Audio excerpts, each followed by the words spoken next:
ஆண்டவராக இயேசு கிறிஸ்துவின் இனிய நாமத்தினாலே உங்களை நான் வாழ்த்தி வரவேற்கிறேன். கர்த்தர் நல்லவர். ஹல்லேலூயா.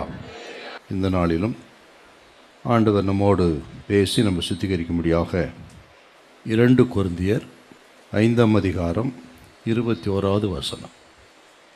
2 கொரிந்தியர் 5:21. நாம் அவருக்குள் தேவனுடைய நீதியாகும்படி அவர் பாவமறியாத அவரை நமக்காக பாவமாக்கினார். பாவமறியாத அவரை நமக்காக பாவமாக்கினார். ஆண்டவராக இயேசு கிறிஸ்து நமது பாவங்களை நம்ம விட்டு அகற்றும்படியாக நமக்காக மரித்தார் என்று இந்த வேத பகுதி சொல்லுகிறது. இந்த நாள் செய்தியினுடைய தலைப்பு பாவத்துக்கு எதிரான சாட்சிகள். பாவத்துக்கு எதிரான சாட்சிகள். The witnesses against sin. The witnesses against sin. பாவத்துக்கு எதிரான சாட்சிகள். முதல்ல இந்த அறிமுகத்தில் பாவம் எத்தனை கொடூரமானது என்றும் அதற்கு ஆண்டவர் கொடுத்த விலை என்ன என்பதை முதல்ல நம்ம பார்க்கணும். அதன் பிறகு இந்த பாவத்தை குறித்து சாட்சி கொடுக்கிற 2 பேரை குறித்து பார்க்கணும். முதலில் இந்த பாவத்துக்காக ஆண்டவர் இயேசு தேவகுமாரன் கொடுத்த விலை என்ன என்று முதல்ல அறிமுகத்தில் பார்த்துருவோம். அந்த கொடூரமான பாவத்தை குறித்து சாட்சி கொடுக்கிற 2 பேரை குறித்து 2 குறிப்பில் பார்க்கணும். முதல்ல பாவம் என்பது எத்தனை கொடூரமானது என்பதற்கு ஒரு அடையாளம் என்னன்னா, தேவகுமாரனை அந்த பாவம் சிலுவையில் அறைந்தது.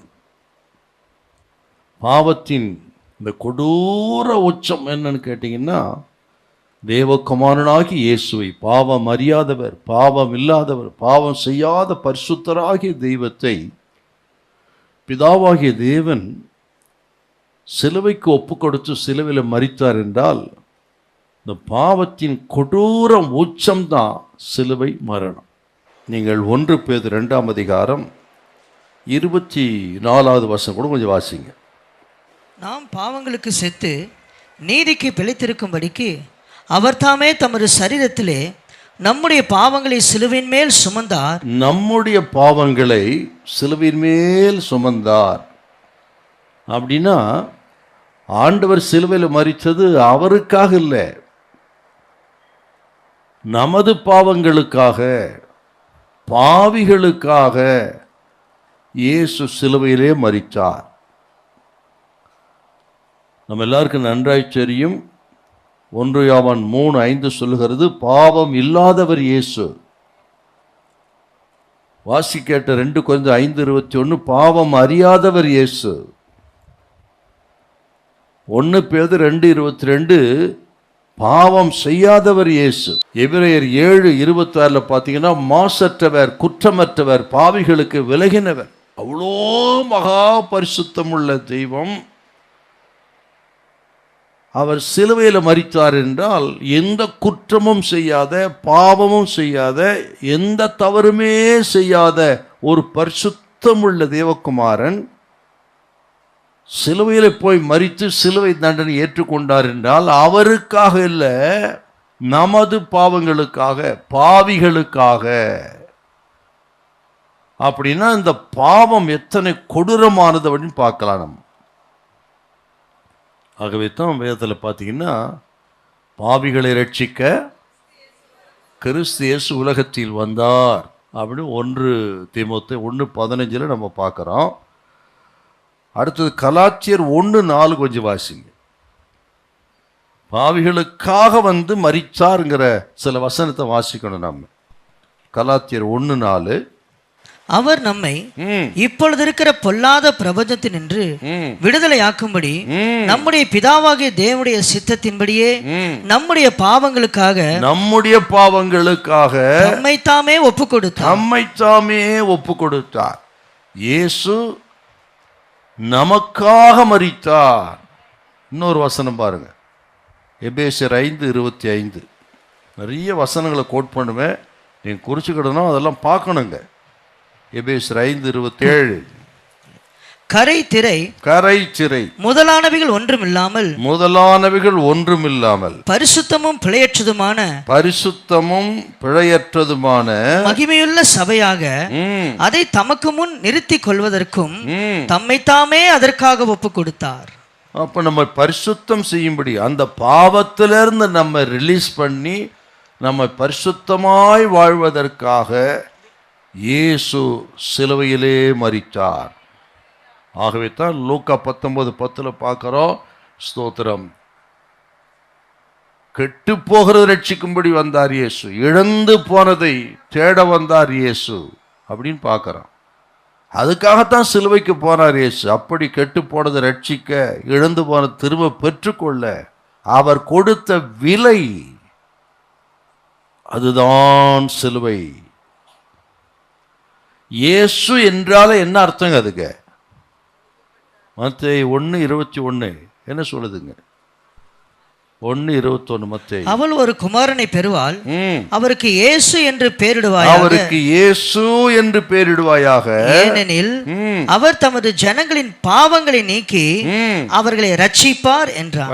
அப்ப இயேசு என்றாலே நமது பாவங்களை நீக்கி நம்மை ரட்சிக்கிற தெய்வம்.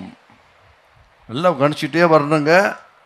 அவருக்காக அவர் மரிக்கவில்லை, பாவிகளுக்காக நமக்காக அவர் என்ன விலை கொடுத்தார் என்பதை வரிசையாக சொல்லிட்டு வரேன். நம்ம அதெல்லாம் மறந்துட்டோம். இதை குறித்து யாரும் இப்பெல்லாம் பேசுறது கிடையாதுங்க. ஆசீர்வாதம் ஆசீர்வாதம் ஆசீர்வாதமே கதியாக போயிடுச்சு. நமது ரட்சிப்பினுடைய பின்னணி என்ன? அதற்கு அப்பன் இயேசு கிறிஸ்து கொடுத்த விலை கிரயம் என்ன? அதை தியானம் பண்ணணுங்க. நமக்காக ஆண்டவர் மரித்தார் என்றால் என்ன அர்த்தம்னா, நம் ஸ்தானத்தில், நாம் இருக்க வேண்டிய இடத்தில் நமக்காக மரித்தார். எல்லாம் அண்டர்லைன் பண்ண ஒவ்வொரு வார்த்தையும். நமது ஸ்தானத்தில், நாம் இருக்க வேண்டிய இடத்தில் நமக்காக மரித்தார் இயேசு. அதுக்கு பெஸ்ட் எக்ஸாம்பிள் என்னன்னா, லேவியராகமம் முதல்னு பார்த்தீங்கன்னா,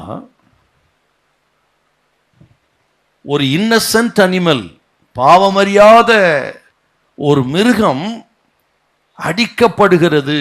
யாருக்குன்னா, அந்த மிருகம் அதற்காக இல்லை, எந்த மனிதன் கொண்டு வருகிறானோ அவன் பாவத்துக்காக.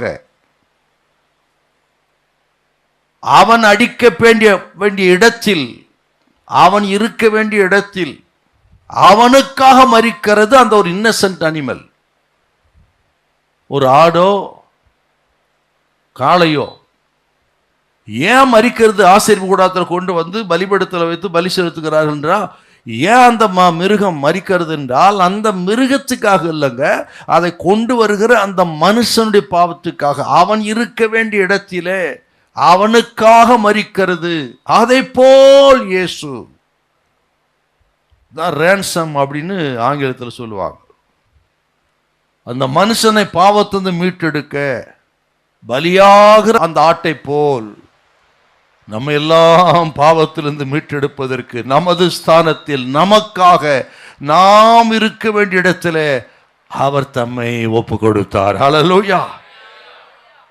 ஏசாயா 53 ஒவ்வொரு திருவந்தரும் வாசிக்கிற என்னங்க அர்த்தம்? 53:4 வாசிக்க பார்க்கலாம். 53:4. மெய்யாகவே அவர் நம்முடைய பாடுகளை ஏற்றுக்கொண்டு நம்முடைய துக்கங்களை சுமந்தார். நம்முடைய என்ற வார்த்தை எத்தனை முறை வருது பாருங்க அந்த வசனத்துல.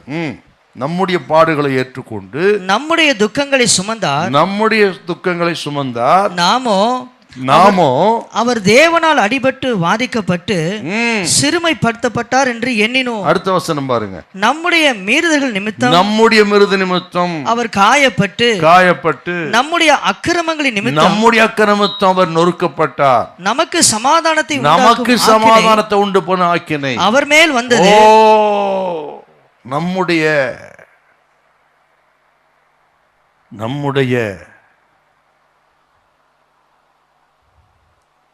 பாவிகளுக்காக, நமக்காகத்தான் 100% இயேசு நாம் இருக்க வேண்டிய ஸ்தானத்திலே நமக்காக மரித்தார் இயேசு. ஹல்லேலூயா. ஹல்லேலூயா. ஆமென். ஸ்தோத்திரம். பாவத்துக்கு அவர் கொடுத்த விலை, இப்படியெல்லாம் செய்து நம்மை விலை கொடுத்து மீட்டெடுத்தாராம். அதான் ரொம்ப அருமையான வசனம். 1 கொரிந்தியர் 6:20 வாசிங்க பார்க்கலாம். 1 கொரிந்தியர் 6:20. கிரயத்துக்கு கொல்லப்பட்டீர்களே, கிரயத்திற்கு கொல்லப்பட்டு விலை கொடுத்து வாங்கப்பட்டீர்களே அப்படின்னு பவுல் ரொம்ப ஆழமா எழுதுறாங்க. அது ஆகையால் தேவனுக்கு உடையவர்களாகிய நீங்கள் தேவனுக்குரியவர்கள். ஏன்னு கேட்டா, உங்களை விலை கொடுத்து வாங்கின ஒருத்தர் இருக்கிறாரு. விலை கொடுத்து ஒரு மாட்டை ஆட்டை வாங்குகிறவன், அந்த மாடு ஆடு 100% அந்த வாங்கினவருக்கு சொந்தம். ஒரு அடிமையை விலை கொடுத்து எஜமான் வாங்கிவிட்டால் 100% அந்த அடிமை எஜமானனுக்கு சொந்தம். இப்ப அதை சொல்றாரு பாருங்க, என்ன அருமையான ஒரு வார்த்தை. நம்ம எங்கவோ இருக்கிறோம். கிரயத்துக்கு கொல்லப்பட்டீர்களே, ஆகையால் தேவனுக்கு உடையவைகளாகிய உங்கள் சரீரத்தினாலே. உங்கள் சரீரம் உங்களுக்கு சொந்தம் இல்லை, உங்கள் ஆத்மா உங்களுக்கு சொந்தம் இல்லை. உங்கள் நினைவுகள், உங்கள் சரீரம், உங்கள் நடவடிக்கைகள் உங்களுக்கு சொந்தம் அல்ல, தேவனுக்குரியது. ஏனென்றால் அவர் விலை கொடுத்து உங்களை வாங்கிவிட்டார். ஹல்லேலூயா.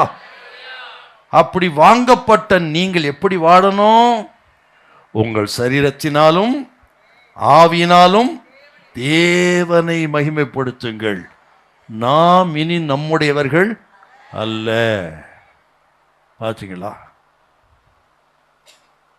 என்ன ஆழமான வார்த்தைகள் இது.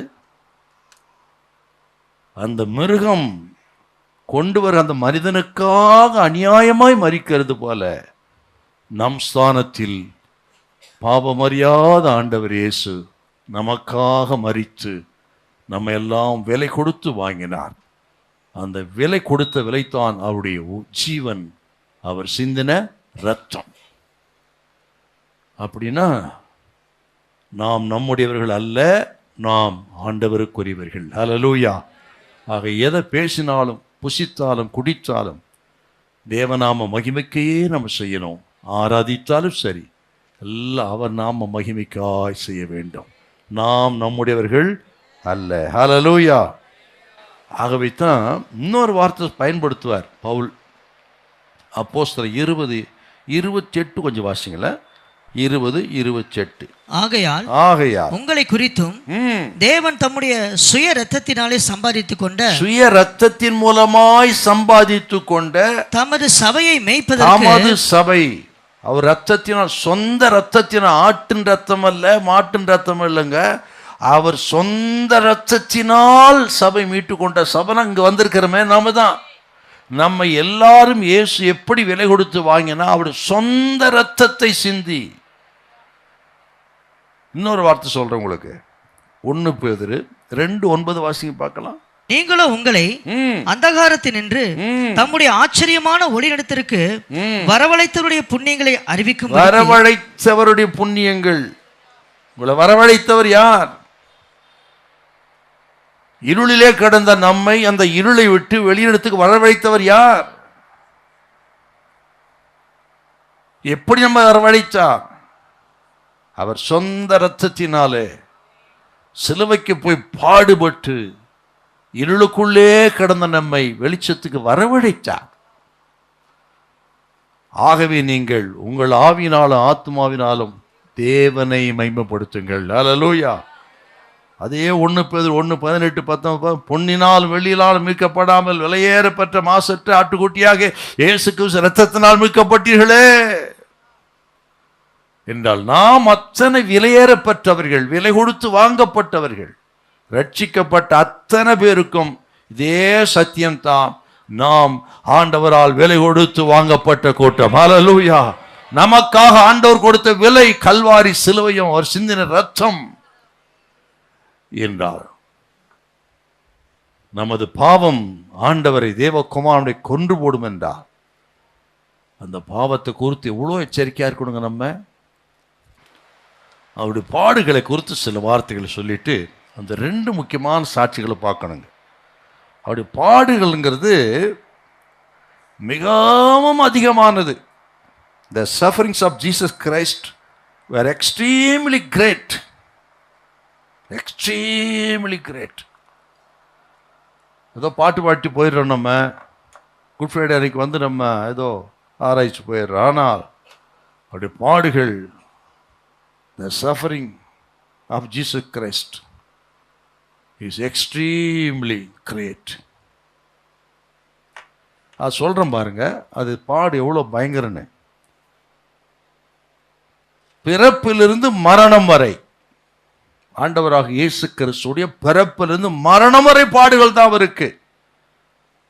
His birth to death, from his birth to death. Number 1, பிறப்பிலிருந்து மரணம். பிறக்கும் பொழுது பாடுதானே. ஏழ்மை கோலத்தில் ஒரு ஏழை பெற்றோருக்கு சத்திரத்தில் இடம் இல்லாததினால் ஒரு மாட்டு தொழுவத்திலே பிறந்தார் என்றால் பிறப்பே பாடுதான். அதுல இருந்து பார்த்தீங்கன்னா ஏரோது கொலை செய்ய வகை தேடினான். பெற்றோர் எகிப்திலிருந்து இயேசுவை குழந்தை எடுத்துக்கொண்டு எகிப்துக்கு ஓடினார்கள். அங்கிருந்து நாசரேத்துக்கு வந்தார்கள். இப்படி பிறந்தது முதற்கொண்டு அவர் மரணம் வரை பாடுகள். அதான் சொன்னேன், எக்ஸ்ட்ரீம்லி கிரேட்னு சொன்னாங்க. அப்புறம் பாருங்க, தொட்டிலில் இருந்து சிலுவை வரை அப்படி வரிசைப்படுத்தி இருக்கிறேன். தொட்டிலிருந்து சிலுவை வரை, cradle to the cross, from his cradle to cross. கர்ப்பத்திலிருந்து கல்லறை வரை. ஏன் கர்ப்பத்திலிருந்து கல்லறைன்னா, இது பரிசுத்தாவினால் உண்டாயிருக்கிறது. மரியாள் கன்னிகையா இருந்தால், கன்னிகை கர்ப்பவதியானால், கர்ப்பமானதுல இருந்து பிரச்சனை. திருமணம் ஆகாத ஒரு ஸ்திரீ திருமணத்துக்கு முன்பே கர்ப்பவதியானால் கல்லெறிந்து கொள்ளணும், நிந்தை, அவமானம், மரணம். ஆகவே தான் கர்ப்பத்தில இருந்து கல்லறைன்னு, அதுல இருந்து பாடுகள் தான். The womb to the tomb, from the womb to the tomb. ஆகவே தான் ஏசாயா 53:3 அவர் துக்கம் நிறைந்தவராயிருந்தார். He was a man of sorrows. துக்கம் நிறைந்தவராயிருந்தார். வாசிக்கலாம் 53:3. அவர் அசட்டை பண்ணப்பட்டவரும் மனுஷரால் புறக்கணிக்கப்பட்டவரும் துக்கம் நிறைந்தவரும் பாடு அனுபவித்தருமாயிருந்தார். பிறப்பு முதல் மரணம் வரையிலும், கற்பம் முதல் கல்லறை வரையிலும், தொட்டில் முதல் சிலுவை வரையிலும் பாடுகளுக்கு அளவே கிடையாது. எல்லாம் நமக்காக, நம் ஸ்தானத்தில் இயேசு மரித்தார். ஹல்லேலூயா. பாவத்தின் கொடூரம். ஆகவே அந்த பாவத்தை குறித்து நம்ம எச்சரிக்கையாக இருந்து, கவனமாயிருந்து நம்மை பரிசுத்தப்படுத்தி கொள்ள வேண்டும். அதுதான் இன்னைக்கு தாட் நமக்கு. அருமையான கர்த்தருடைய பிள்ளைகளே, அவ்வளோ கவனமாக இருங்க. நம்மை சுற்றி வீழ்த்தும்படி சாத்தான் தீவிரமாக இருக்கிறான். பாவம் தீவிரமாக இருக்கிறது. கவனமாக இருந்து, எச்சரிக்கையாக இருந்து உங்களை பரிசுத்தத்தை காத்து கொள்ளுங்கள். சிலுவையை மறவாதிருங்கள். ஹல்லேலூயா. நல்ல கையை வச்சாமே. இந்த கொடிய பாவத்தை குறித்து தேவகுமாரனையே சிலுவையில் பாவம் அறியாத, பாவம் செய்யாத பரிசுத்தரை சிலுவையில் அறைந்து கொன்ற அந்த கொடிய பாவத்தை குறித்து சாட்சி கொடுக்கிற 2 பேர், அதை குறித்து பேசுகிற 2 பேர் எடுத்துங்க. நம்பர் 1, பாவத்தை குறித்து தூதர்கள் கூறுவது என்ன? பாவத்தை குறித்து தூதர்கள் கூறுவது என்ன? தூதர்களின் சாட்சி. வெளிப்படுத்தின விசேஷம் 19:10 கொஞ்சம் வாசிங்க. அப்பொழுது அவனை வணங்கும்படி அவனுடைய பாதத்தில் விழுந்தேன். அவன் என்னை நோக்கி, இந்த தூதன் என்னை நோக்கி, இப்படி செய்யாதபடிக்கு பார், உன்னோடும் இயேசுவை குறித்து சாட்சியிட்ட உன் சகோதரோடு கூட நானும் ஒரு ஊழியக்காரன். இனி இப்படி செய்யாத. தூதனை பார்த்த உடனே யோவான் சாஷ்டாங்கமா பாதத்தில் விழுந்துடுறார். பாதத்தில் விழுந்த உடனே தூதனுக்கு கோபம் வந்துடுது.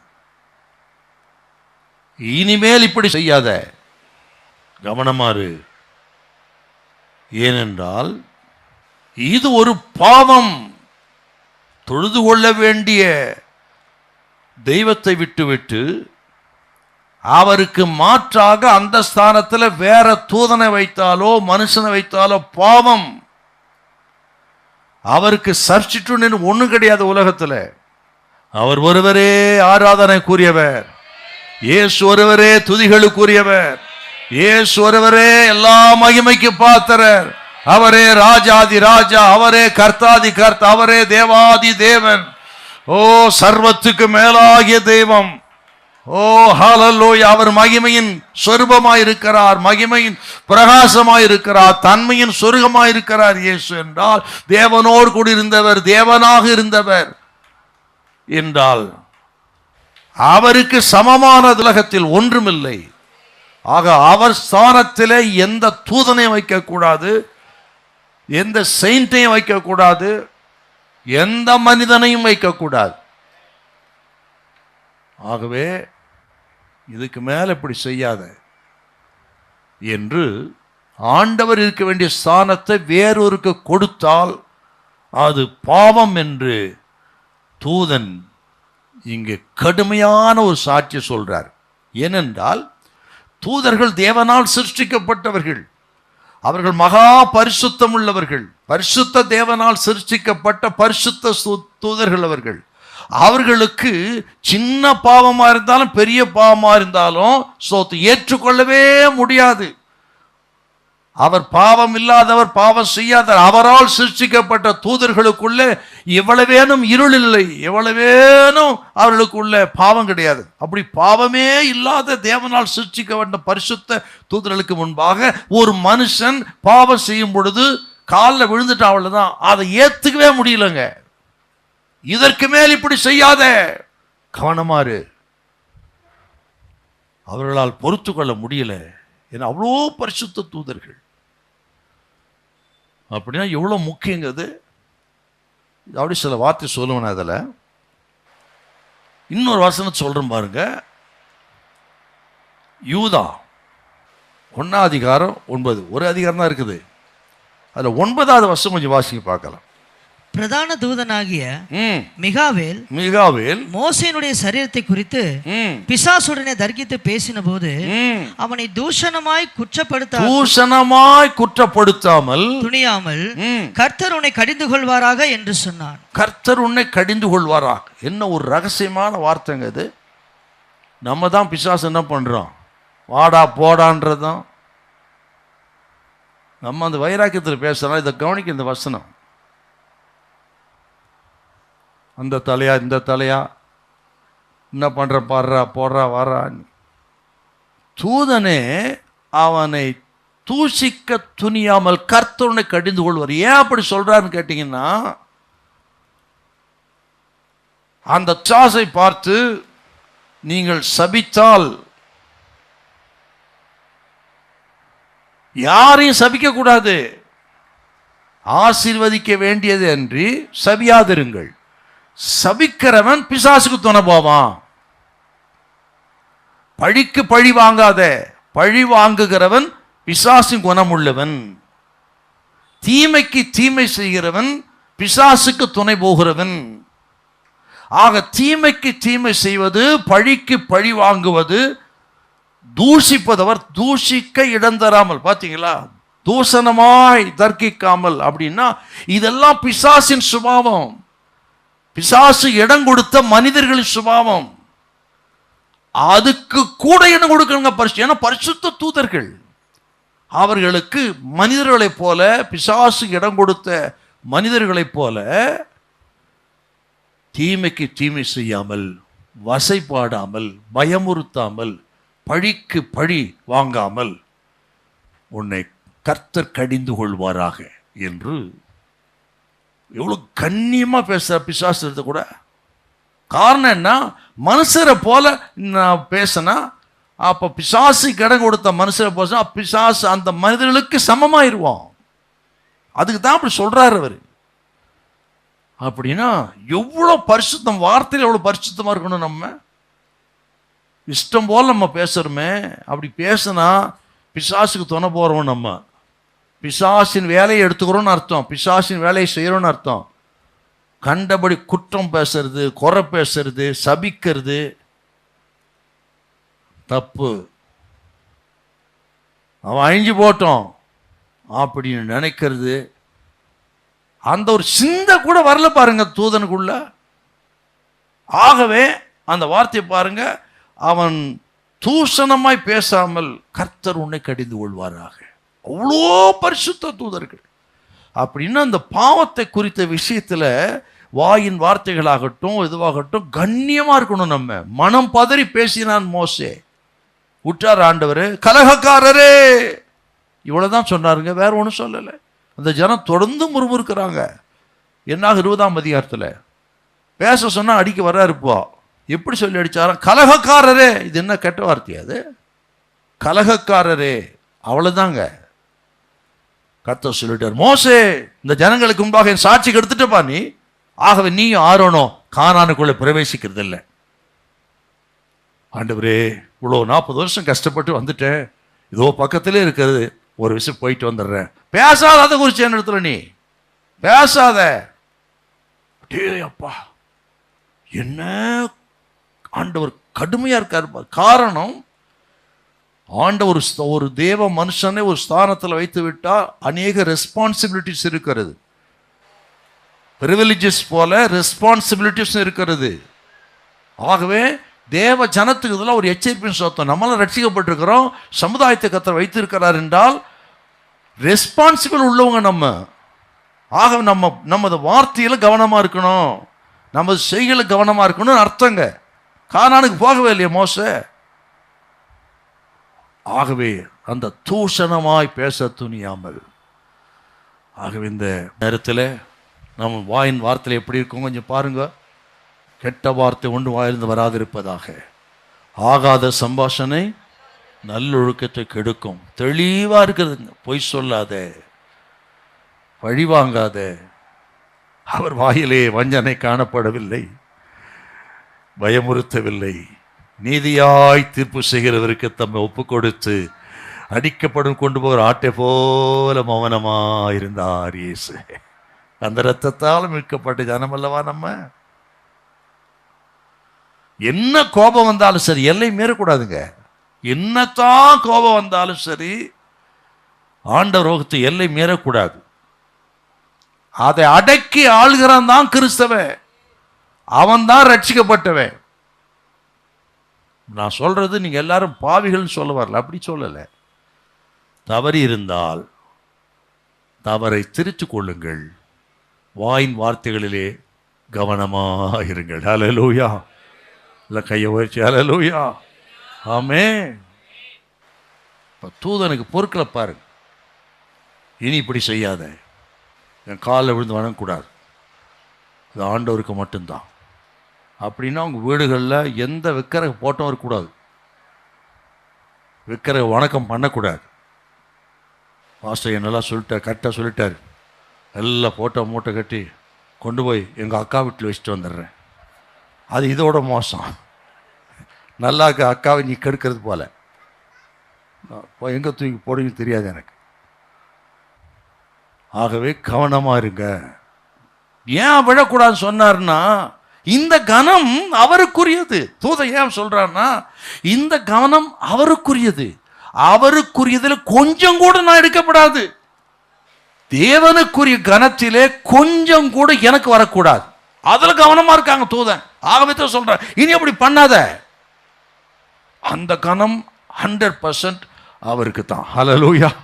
ஓ ஹல்லேலூயா, ஹல்லேலூயா, ஹல்லேலூயா. ஆக நமது ஜீவியம், வாழ்க்கை, பேச்சு, முறைமைகள் எல்லாவற்றிலும் ஆண்டவரையே உயர்த்துங்கள். ஹல்லேலூயா. நல்ல கையை உயர்த்தி ஹல்லேலூயா. ஆமென். ஆண்டவருடைய வார்த்தைக்கு மீறி நடந்தாலும் தூதன் ஏற்க மாட்டான். ஏனென்றால் கர்த்தருடைய அந்த வார்த்தையை தூதன் மூலமாய் கொடுக்கப்பட்டது அப்படின்னு 3 வசனம் வருதுங்க. ஆண்டவருடைய வார்த்தைங்கிறது அநேக இடங்கள்ல தூதன் மூலமாய் கொடுக்கப்பட்டது. நீங்கள் அப்போஸ்தலர் 7ஆம் அதிகாரம் 53, அப்போஸ்தலர் 7:53. தேவ தூதரை கொண்டு நீங்கள் நியாயப்பிரமாணத்தை பெற்றிருந்தும், தேவ தூதரை கொண்டு நியாயப்பிரமாணத்தை பெற்றிருந்தும் அதை கைக்கொள்ளாமற் போனீர்கள், அதை கைக்கொள்ளாமற் போனீர்கள் அப்படின்னு ஸ்தேவான் கண்டிக்கிறாருங்க. தூதர் மூலமாய் பெற்ற பிரமாணத்துக்கு விரோதமா ஏமா நடக்கிறீங்க நீங்க? அப்புறம் பாருங்க கலாத்தியர் 3:19. கலாத்தியர் 3:19. அப்படியானால் நியாய பிரமாணத்தின் நோக்கம் என்ன? நோக்கம் என்ன? வாக்குத்தத்தத்தை பெற்ற சந்ததி வருமளவும் அது அக்கிரமங்களின் நிமித்தமாக கூட்டப்பட்டு தேவ தூதரை கொண்டு மத்தியஸ்தன் கையிலே கட்டளிடப்பட்டது. மத்தியஸ்தன் கையிலே கட்டளிடப்பட்டு தேவ தூதரை கொண்டு. இன்னொரு வசனம் பாருங்க, எபிரேயர் 2:2 வாசிங்களேன். ஏனெனில் தேவதூதர் மூலமாய் சொல்லப்பட்ட வசனத்திற்கு விரோதமான தேவதூதர் மூலமாய் சொல்லப்பட்ட வசனத்துக்கு விரோதமான எந்த செய்கைக்கும் கீழ்ப்படியாமைக்கும் நீதியாய் தண்டனை வரத்தக்கதாக அவர்களுடைய வசனம் உறுதிப்படுத்தப்பட்டிருக்க போதும். தூதன் மூலமா நிறைய இடத்துல கொடுத்துருக்காருங்க. பீலையாமுக்கு சொல்றாரு, வந்து ராத்திரியில் போவாதப்பா, இந்த ஜனம் ஆசிபிக்கப்பட்ட ஜனம், பாலாக்குடி தீமைக்கு உடன்படாத, அங்க போகாதன்னு சொல்றாருங்க. ஆனால் பண ஆசை பிடித்த இந்த பீலையாம் அவன் புறப்பட்டு போறான். ஆகவே குறுக்கு வந்து உருவின பட்டை தோணிக்க, நான் உனக்கு என்ன சொன்னேன்?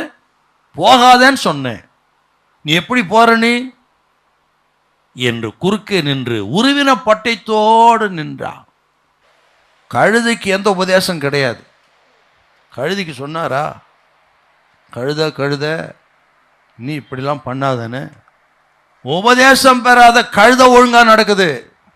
உபதேசத்தை பெற்ற போதிக்கிறவன் இந்த தீர்க்கதரிசி மதிகேடு அவன் மதிகேட்டை தடுத்துதான் மதிகேடனா போயிட்டான். கழுதையே பரவாயில்லன்ட்டாருங்க. இதோட என்ன சொல்லணும் சொல்லுங்க? கழுதையே பரவாயில்லப்பா. வெளிப்பாடு பெற்ற கழுதை பொறுக்க முடியலங்க. தூதன் சொன்ன அந்த வசனத்துக்கு விரோதமா பீலையாம் நடக்கிறான்.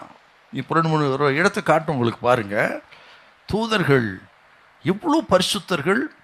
அப்போ அது நாம் மீறும் பொழுது அந்த பரிசுத்தமுள்ள எப்படி அவங்க கடிந்து கொள்றாங்க, அது பாவத்தை குறித்து எப்படி சாட்சி கொடுக்குறாங்க பாரு. நம்பர் 1 சொல்றேன், ஆதியாகமம் 16ஆம் அதிகாரம் 8-9 வசனம். ஆதியாகமம் 16:8-9. சாராயின் அடிமை பெண்ணாகிய ஆகாரே, எங்கே இருந்து வருகிறாய், எங்கே போகிறாய் என்று கேட்டார்.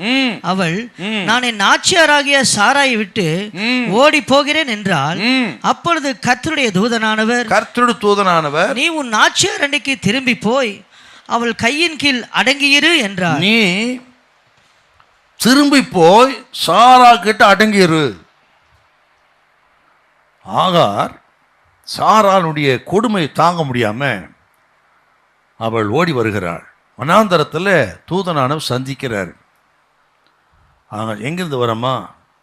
இப்படி நாச்சார் விட்டு ஓடி வர. ஓடி வர்றது தப்பு இல்லையா? உன்னை குறித்த திட்டம் இருக்கிறது.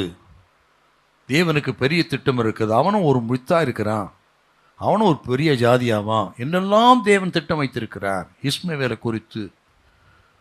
ஆனால் அந்த பெரிய திட்டத்தை உடைக்கும்படி நீ இப்பொழுது கர்த்தர் உன்னை வைத்த ஸ்தானத்தை விட்டு விலகி ஓடுவது பாவம் அல்லவா? என்ன ஒரு தாட்டு பாருங்க.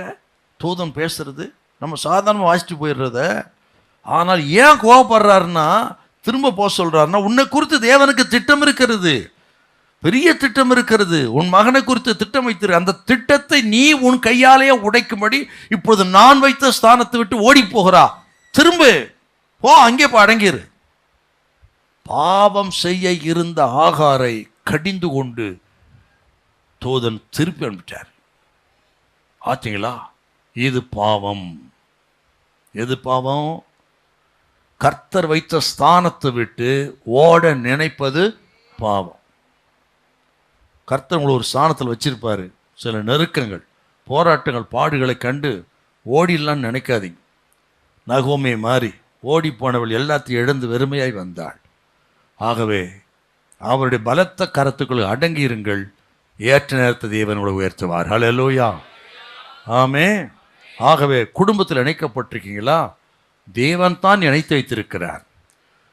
அப்படி குடும்பத்தில் இணைக்கப்பட்ட உங்களுக்கு தேவன் ஒரு திட்டம் வைத்திருக்கிறார். அந்த திட்டத்தை ஏற்ற காலத்தில் நிறைவேற்றுவார். இப்போ சந்திக்கிற பாடுகள், பிரச்சனைகள், மாமியார் தொந்தரவு, புருஷன் தொந்தரவு, அல்லது மனை பிள்ளைகள் எதுவாக இருக்கட்டும், அது நிமித்தம் கர்த்தரித்த ஸ்தானத்தை விட்டு ஓடி போக நினைக்காதே, அது பாவம். பதிலாக அந்த பலத்த கருத்துக்குள் அவரே உன்னை விலக்குகிறவரை, உயர்த்துகிறவரை அடங்கியிரு. அது உனக்கு ஆசீர்வாதம். ஹல்லேலூயா. நல்ல கையை உயர்த்தியாமே. அதை தியானித்த பொழுது இன்னொரு பாயிண்ட் எனக்கு கிடைச்சது. முதல்ல என்னன்னா, நீ சாராளை விட்டு ஓடி போறதை விட அவ கீழே அடங்கி இருக்கிறதே உனக்கு நல்லது அப்படி சொல்றாரு. ஓடி போறதை விட கஷ்டமோ நஷ்டமோ பாடுகளோ அடங்கி இருப்பதே உனக்கு நல்லது. சொல்ல போனால் அந்த நாச்சியார் உனக்கு கொடுக்கிற உபத்திரவத்தை அனுபவிப்பது நல்லது ஓடி போறதை விட. பார்த்தீங்களா இல்லையா? எவ்வளோ முக்கியமான வார்த்தை இதெல்லாம். பிரச்சனை விட்டு விலகி ஓடுவதை விட அந்த கொடுமையை, உபத்திரவத்தை நீ அங்கிருந்து அனுபவிப்பதே உனக்கு நல்லது. ஹல்லேலூயா. இது யாராருக்கு என்னென்ன தீர்க்கதரிசனமாக போகுது தெரியல எனக்கு. ஆனால் தீர்க்கதரிசனமாக தான் போகுது எல்லாம். ஹல்லேலூயா, ஸ்தோத்திரம். இது நமக்கு சுத்திகரிப்பு கூட்டாதுன்னா ரொம்ப விவரமாக பேச முடியாது. ஆகவே இதெல்லாம் எடுத்துக்கிடணும் நீங்கள். ஆகவே ஓட நினைக்காதீங்க, அவசரப்படாதீங்க, அடங்கி இருங்க. ஏற்ற நேரத்திலே தேவன் உயர்த்துவார். ஹல்லேலூயா. இல்லை அப்படி கையை உயர்த்தி ஹல்லேலூயா, ஆமென், பிரைஸ் தி லார்ட். அந்த காலத்துலாம் பார்த்தீங்கன்னா ஒரு வார்த்தை இப்படி சொல்லுவாங்க, வீட்டு விட்டு ஓடி போயிருமா. பையனும் பொண்ணு பேசிக்கிறது, வீட்டு விட்டு ஓடி போயிருமா. இப்போல்லாம் அதுக்கு வேலையே இல்லை. அதெல்லாம் ஓல்டஸ்ட் ஃபேஷன், வீட்டை விட்டு ஓடி போகிறது. இப்போ நல்லா நிதானமாக சொல்லிவிட்டு, நீங்கள் கல்யாணத்துக்கு வந்தால் வாங்கோ, இல்லையா வரட்டா, டாட்டா. அதான் இன்றைக்கி நடக்குது இல்லைங்களா? தப்பு தப்பு. சொல்கிறாம பாருங்க, இப்போ அடங்கிரு. ஒருவேளை இவள் அடங்கிடாம அந்த பாதையிலேயே தூத விட்டுட்டு இருந்தா போதுன்னா அவன் வாழ்க்கை அதோடு இருளுக்குள்ள, அந்தகாரத்துக்குள்ள போயிருக்கும். அடையாளமே தெரியாம போயிருப்பா. ஆகாரம் அவன் குமாரஸ்மவேலும். ஆனால் நல்ல ஆகார் பாருங்க, அப்படியே கேட்டு திரும்பி போய் அடங்கி இருந்தாள். இப்போ திரும்பி போகும்போது சாதாரண விஷயம் நினைக்கிறீங்களா? இது ஓடி போயிடுச்சுன்னு சாராளுக்கு தெரிஞ்சிருச்சு. என்ன சந்தோஷமா இருந்திருக்கும் சாராளுக்கு. அப்பா தொல்லை ஒழிஞ்சதுப்பா, ஓடி போயிட்டாளா, ரொம்ப சந்தோஷம், ரொம்ப சந்தோஷம். இன்னைக்கு தான் பிரியாணி செஞ்சு சாப்பிடணும், பட்டாசு வெடிக்கணும் அப்படின்னு இந்த அம்மா சந்தோஷம் இருக்கும். ஏங்க ஓடி போயிட்டாலுமே அப்படிங்களா, உண்மைதானா? ஐயோ ரொம்ப சந்தோஷம், வாங்க வாங்க வாங்க, என்னென்ன வேணும் வாங்கிட்டு வாங்க, செஞ்சு கொடுக்குறேன்னு சொல்லி பேசிட்டு இருக்கும்போதே வந்துட்டா. எப்படி இருந்திருக்குங்க. இப்போ கோபம் 100 டிகிரிக்கு போயிருக்கும். ஐயோ வந்துட்டாலே, முன்பை காட்டிலும் இப்பொழுது அதிகமாய் கொடுமைப்படுத்தி இருப்பாள். அதை எல்லாவற்றையும் ஆகாள் சகித்து கொண்டாள். விளைவு, இஸ்மவேல் வந்தான், அவனும் ஒரு பெரிய ஜாதியானான். ஹல்லேலூயா. பார்த்தீங்களா? ஆகார சாதாரணமா சொல்றோம். தூதன் சொன்ன வார்த்தை கேட்டு அடங்கி இருந்தாய். முன்பை விட பிரச்சனை அதிகம் தான், இப்போ பாடுகள் அதிகம் தான். இப்போ எல்லாவற்றை கேட்டு கர்த்தர் ஒரு குறித்த காலத்தை வைத்து பிரிக்கிறவரை அடங்கி இருந்தால் ஏற்ற நேரத்தில் தேவன் பிரித்தவனை பெரிய ஜாதியாக்கினார். ஹல்லேலூயா. இன்றைக்கு இஸ்லாமியர்கள் இருக்கிறார் என்றால் 250 கோடி உலகத்திற்காரன்னா இந்த ஆகாரின் இந்த கீழ்ப்படிதல் தான். இல்லை, இதுக்கு தானே கை தட்டணுங்க. அந்த ஒரு மனுஷனுடைய கீழ்ப்படிதல். 250 கோடி முஸ்லிம் இருக்கிறான் உலகத்தில். அப்படின்னா அந்த கீழ்ப்படிதல் எவ்வளோ முக்கியம். அந்த கீழ்ப்படியாமை ஏற்றுக்கொள்ள தூதனால் முடியலை, கண்டிக்கிறான். ஏனென்றால் அது ஒரு பாவம். இன்னொரு இடத்து காட்டுறேன் பாருங்க. ஆதியாகமம் 18ஆம் அதிகாரம் 12 முதல் 15 வசனம். ஆகையால் சாராள் தன் உள்ளத்திலே நகைத்து, நான் கிழவியும் என் ஆண்டவர் முதிர்ந்த வயதுள்ளவருமான பின்பு எனக்கு இன்பம் உண்டாயிருக்குமோ என்றால், அப்பொழுது கர்த்தர் ஆபிரகாமை நோக்கி, சாராள் நகைத்து நான் கிழவையாய் இருக்க பிள்ளை பெறுவது மெய்யோ என்று சொல்வானேன்? கர்த்தரால் ஆகாத காரியம் உண்டோ? உற்பவ கால திட்டத்தில் உன்னிடத்திற்கு திரும்பி வருவேன், அப்பொழுது சாராளுக்கு ஒரு குமாரன் இருப்பான் என்றார். சாராள் பயந்து நான் நகைக்கவில்லை என்று மறுத்தால், அதற்கு அவர், இல்லை நீ நகைத்தா என்றார். இல்லை நீ நகைத்தா, சிரிச்சமானே. ஆண்டவரிடத்தில் போய் சொல்ல முடியுமாங்க? இந்த அம்மா சொல்லுது, ஆனா பயத்துல தான் சொல்லுது. ஓ, பயந்துட்டா சொல்லாமாப்பா? இல்லை இல்லை, பயத்தில் நான் சிரிக்கலன்னு சொல்கிறேன். ஆனால் ஆண்டவருக்கு கோபம் வருது பாருங்க. நீ நகைச்சாய், ஆண்டவரால் ஆகாத காரியம் ஒன்று உண்டோ? அப்படின்னா கர்த்தர் சொன்னதை ஏற்ற காலத்தில் நிறைவேற வேண்டிய அந்த வாக்கு தத்தத்தை விசுவாசியாமல் நகைத்தது பாவம். விசுவாசத்தினால் வராத யாவும் பாவம். அங்கே வந்துச்சு பார்த்தீங்களா? ஆகவே தான் கண்டிக்கிறாருங்க. கர்த்தர் சொன்னதை விசுவாசிக்காமல் அவிசுவாசத்தோடு பேசுறது, அவிசுவாசப்படுவது கர்த்தருக்கு முன்பாக பாவம். அதை அவர் கண்டிக்கிறார். ஆகவே அந்த வார்த்தை பாருங்க, கர்த்தரால் ஆகாத காரியம் ஒன்று உண்டோ? சொன்னபடியே கரெக்டாக அடுத்த உற்பத்தி கால திட்டத்தில் ஈசாக்கு வந்தான். ஹல்லேலூயா. ஆகவே கர்த்தர் உங்களுக்கு சொன்ன வார்த்தைகளை விசுவாசிங்க, நம்புங்க. இங்கே சொல்கிற வார்த்தைகள் அப்படியே நம்புங்க, 100% நம்புங்க. அதுக்குரிய பலனை தருவார்.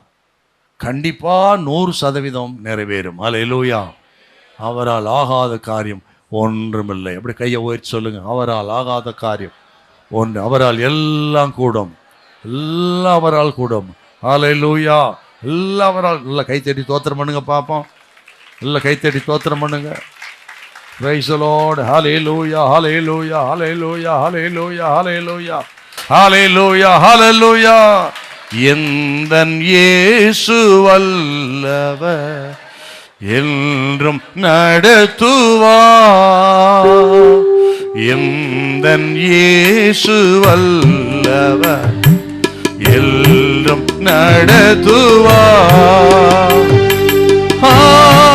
பேரின்பம்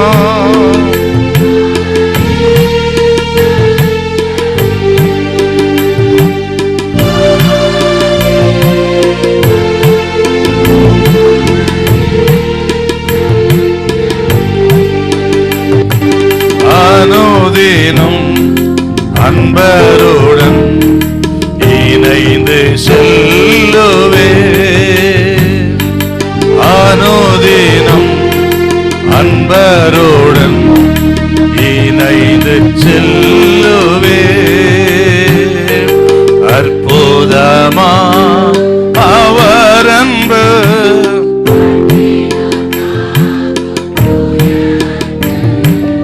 அற்புதமா அவர் அன்பு.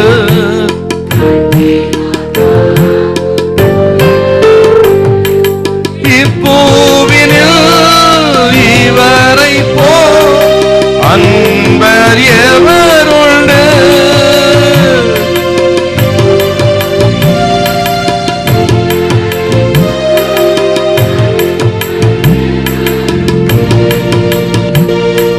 மாறாதவர் எந்தன் இயேசு என்றும் பற்றிடுவே. மாறாதவர் எந்தன் இயேசு என்றும் பற்றிடுவே. எந்தன் இயேசு வல்லவர் என்றும் நடத்துவார்.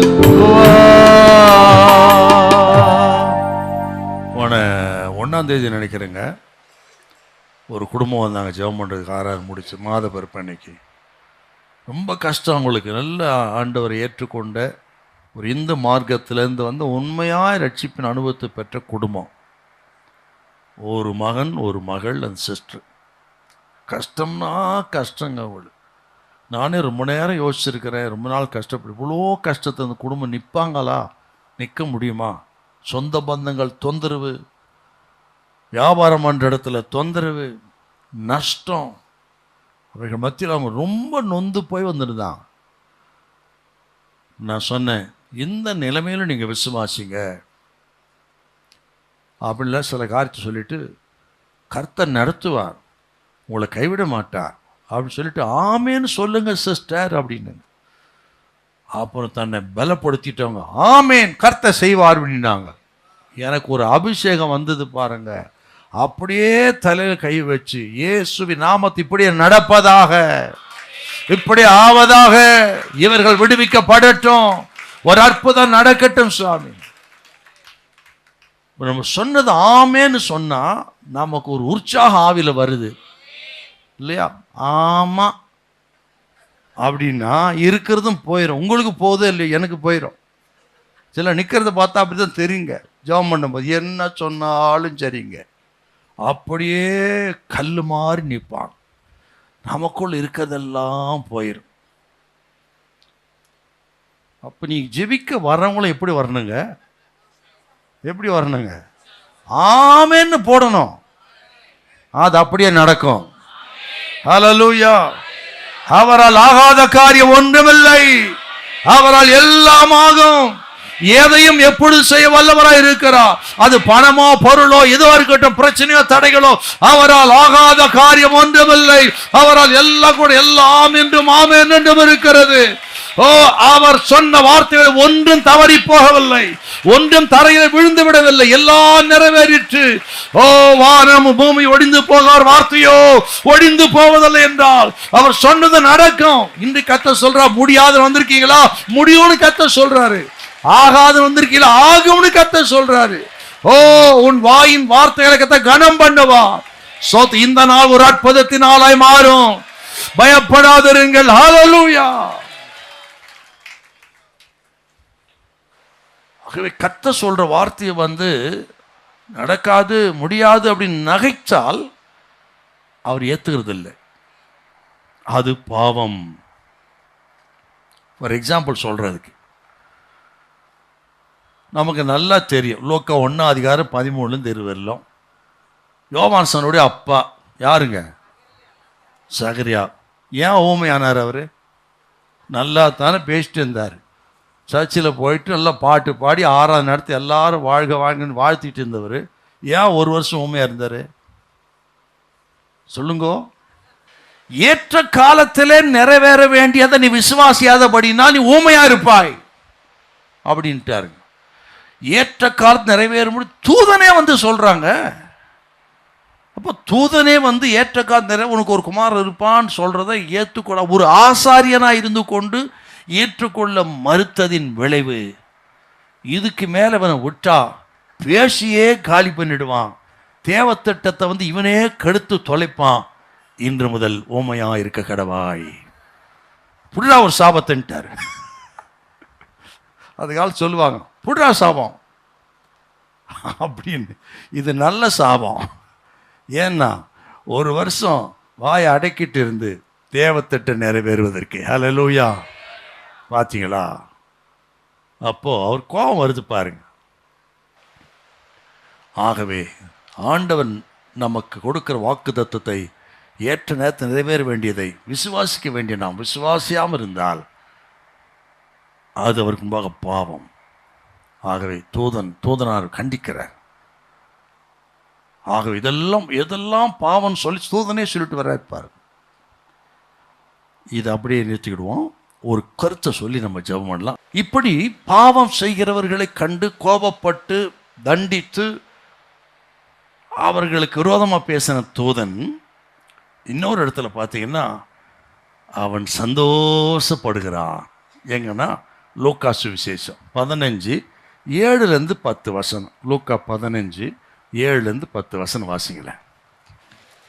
அதுபோல மனம் திரும்ப அவசியம் இல்லாத 99 நீதிமான்களை குறித்து சந்தோஷம் உண்டாயிருக்கிறதை பார்க்கிலும் மனம் திரும்புகிற ஒரே பாவி நிமித்தம் பரலோகத்தில் மிகுந்த சந்தோஷம் உண்டாயிருக்கும் என்று உங்களுக்கு சொல்லுகிறேன். இன்னொரு சுவிசேஷத்தில் தூதர்களுக்கு முன்பாக வரும். பரலோகத்தில் சொன்னாலும் தூதரும் உள்ள ஒன்று தான். பரலோகம் முழுவதும் தூதர் தான் இருக்கிறாங்க.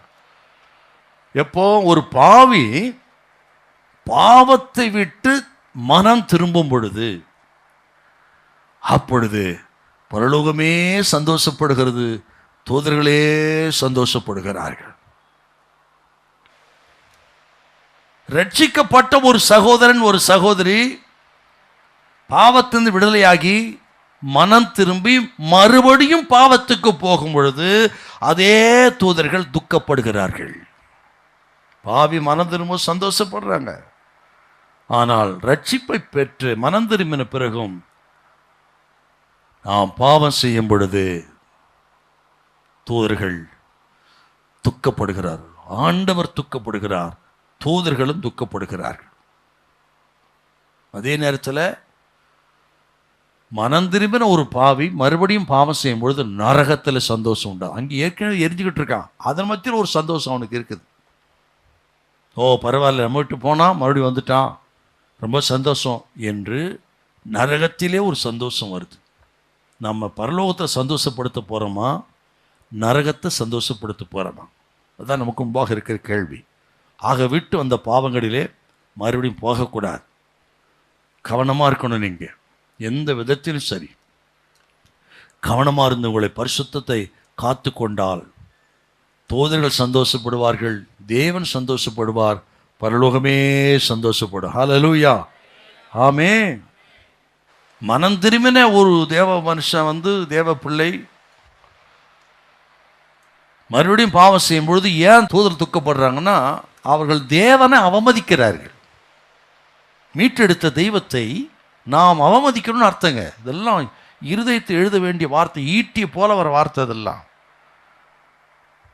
ஒரு தினம் பரம ஈவை ருசி பார்த்து பரிசுத்தத்துக்கு பங்குள்ளவராக இருந்து பின்வாங்கிட்டா துக்கப்படுகிறார். ஏன்னா அவர்கள் தேவனை அவமதிக்கிறார்கள், சிலுவையின் இரத்தத்தை தங்கள் கால்களினாலேயே மிதிக்கிறார்கள். ஆகவே தான் ஆண்டவர் துக்கப்படுகிறார், தூதர்கள் பரலோகமே துக்கப்படுகிறது. அவர்கள் மனமாற்றம் அடையும் பொழுது ஆண்டவர் மகிழ்கிறார், தேவனுக்கு மகிமை உண்டாகிறது. ஹல்லேலூயா, ஆமென். ஆசீர்வாதத்தை சொல்லி முடிப்போம். இப்படி தேவ பிள்ளைகள் பரிசுத்தம் அடைந்து மனம் திரும்புதல் அடைந்து பாவத்தை அறிக்கையிட்டு கல்வாரிக்கு வந்துவிட்டால் அதே தூதர்கள் நல்ல பாதுகாப்பை நமக்கு கொடுக்கிறார்கள். ஹல்லேலூயா. 91 சங்கீதம் 11வது வசனம், நமது கால்கள் இடராதபடிக்கு தங்கள் கைகளிலே ஏந்தி கொண்டு போவார்கள். மனம் திரும்பிவிட்டால், அறிக்கை செய்து விட்டுவிட்டால், ஸ்தோத்திரம், நம் கால்கள் இடராதபடிக்கு காப்பாற்றுகிறார். 34 சங்கீதம் 7வது வசனம், நம்மை சூழ பாளையம் இறங்கி பாதுகாக்கிறார். வாசிக்கலாமா? 34:7. கர்த்தருடைய தூதன் அவருக்கு பயந்தவர்களை சூழ பாளையம் இறங்கி அவர்களை விடுவிக்கிறார். பார்த்தீங்களா? இப்படி பரிசுத்தத்தை திரும்பிவிட்டால் நம்ம சோடு நின்று நம்மை பாதுகாக்கிறார். மட்டுமல்ல, நமக்காக யுத்தம் பண்ணுகிறார் தூதர்கள்.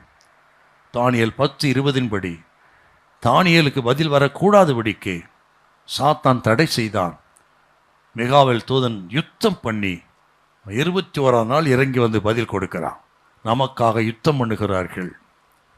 வெளிப்படுத்தல் 12:7 வாசித்து பாருங்க. நமக்காக அங்கே தூதர்கள் அங்கே யுத்தம் பண்ணுகிறார்கள். மட்டுமல்ல, அப்போஸ்தலர் 12:23 வாசித்து பாருங்க. ஏரோதை தூதன் அடித்தான், அவன் புழுப்புடுத்து செத்தான். ஏன்? யாக்கோபை கொலை செய்து விட்டான், பேதுருவை கொலை செய்ய காத்திருந்தான். தேவ ஜனத்துக்கு விரோதமாக எழும்புங்க, அவர் விடமாட்டாருங்க. அவனை தூதன் அடித்து புழுப்புடுத்து செத்தான் ஏரோது. அப்படின்னா நம் மனம் திரும்பி பரிசுத்த திரும்பிவிட்டால் இத்தனை பாதுகாப்பை தேவன் நமக்கு கொடுக்கிறார். ஹல்லேலூயா, ஆமே. ஆகவே இந்த நாளிலே கர்த்தருடைய பிள்ளைகள் அப்படியே நம்ம இந்த மனம் திரும்புக்கு வந்துடணும். எங்கே போயிருந்து வார்த்தையில் கெட்டிருக்கு வார்த்தை, மற்ற சிந்தனைகள், செயல் எதுவாக இருக்கட்டும், ஆண்டவர் துக்கப்படுத்தியிருந்தால் இன்றைக்கு மறுபடியும் சிலுவைக்கு வாருங்கள். நமக்காக மரித்த ஆண்டவருடைய அந்த இரத்தத்தை நான் மறுபடியும் கழுவப்பட ஒப்பு கொடுங்கள். கர்த்தர் உங்களை பாதுகாத்து பரிசுத்தப்படுத்தி அற்புதமாக நடத்துவார். கர்த்தர் உங்களை கைவிடவே மாட்டார். அல்லேலூயா. இல்லை இருந்துக்கலாமா? உன்னதமானவரின் உயர் மறைவில் இருக்கிறவள், சர்வ வல்லவரின் நிழலில் தங்குவார். இது பரமசிலாக்கியமே. சர்வ வல்லவரில் நிழலில் தங்குவார். இது பரமசிலாக்கியமே. அவர் சேட்டை நல்ல கைத்தட்டி பாடுவார்.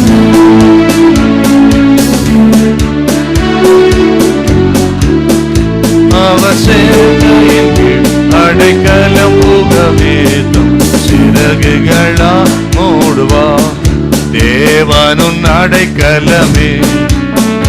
ஒரு பொல்லாப்பு உன்னை சேருமோ, ஒரு வாதையுமல் கோடாரத்தை அணுகாமலே காத்திடுவார். ஒரு வாதையுமல் கோடாரத்தையே அணுகாமலே எல்லா சத்தத்தை உயர்த்தி கைத்தட்டி பாடுங்க எல்லாரும். பாடும் பொழுதே ஆண்ட ரத்தம் இறங்கி வந்து நம்மை பரிசுத்தப்படுத்தும்.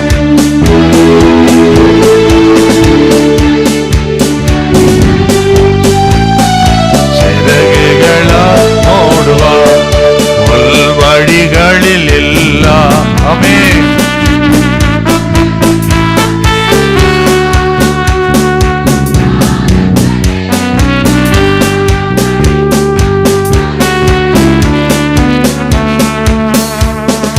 பாதங்களில் இடராதபடி தங்கள் கரங்களில் ஏந்திடுவார். அவர் சேட்டன். ஆமென்.